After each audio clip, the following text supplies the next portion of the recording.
A question for parents and caretakers of kids this morning. When's the right age to give your child a phone or any other digital device? Well, how can parents keep their kids safe from digital dangers?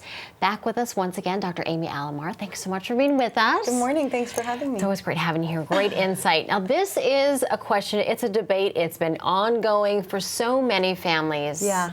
What is the right age? What is the, there's so many questions and concerns as parents and caretakers. We want to make the right decisions. Yeah, and thinking about who your child is and the intention of having the device. So they can be exposed to all sorts of things without owning their own smartphone, right? So there are computers they can use, tablets they can use in the family. And then thinking about what's the purpose of having the device for them, and then who your child is. Are they mature enough? Do they display responsibility? Will they lose it?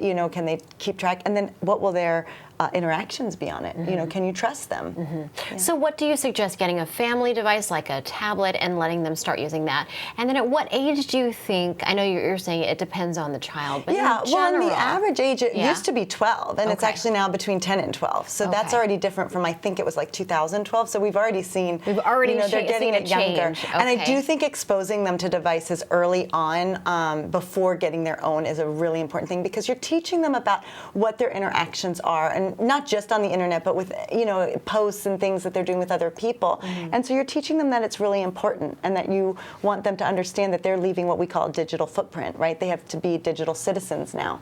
And so you're watching very closely what they're doing in the beginning when they're very young. You're looking at every email they send, if they still send emails. You're looking at every message they post. You're looking at every website they visit, if possible.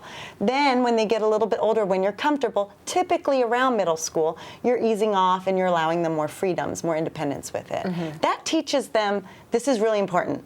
Mom, dad, whomever is watching me really closely, because what I'm doing is leaving a digital footprint. And how do we monitor what our kids are doing on the phones, on the tablets, when we're not there? Because we're not going to be able to look down their shoulder every single moment. No, and that's why it's important to limit them in the beginning, so that you can be there and see as much as possible. Mm-hmm. But you can't, and so what you want to do is work with them on building a filter in their own head. So you've shown them this is really important. We're really talking about what we see on there. We're not, sheltering you from all the bad stuff out there.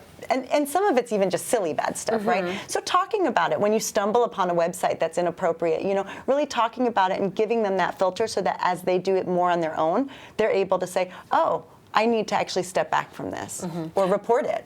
Right. What is the best way to approach this situation when you found out that they have been doing something that you have already discussed? We don't do this. We're not going on this website. We're not getting this app. I think a lot of us parents, we want to just snatch it away. It's gone for 2 weeks. And that may be the case, but conversations have to happen as well. What's the best way to maneuver through those? Yeah, so the conversation, obviously in the beginning, you want to have it, you lay down the rules, you hold them accountable, and then logical consequences. Now that consequence might be taking away the device, but remember, they can still interact, with friends' devices or on your home computer or whatever. So that's not always the best answer. You really want to hold them accountable, and I think parents are sometimes afraid to say no, and they're mm-hmm. sometimes afraid, so I give them permission. It's okay. It's okay to lay down the law, and it's okay to follow through, because this is how you model responsibility. Mm-hmm. Yeah.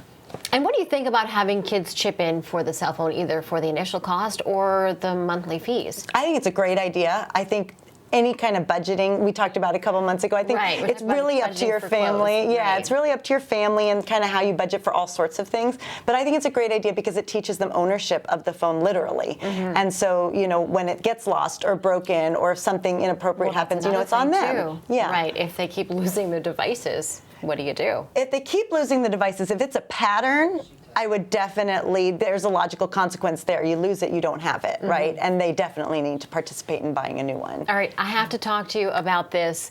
Selfies. We see them everywhere. We do them ourselves. Yes. What's the best way to talk to the kids about them? Yeah. About what's appropriate and what's not. Yeah, so when you are putting out pictures of yourself or any kind of text, really, you're representing yourself. So that mm-hmm. goes back to the digital footprint and who you are as a person.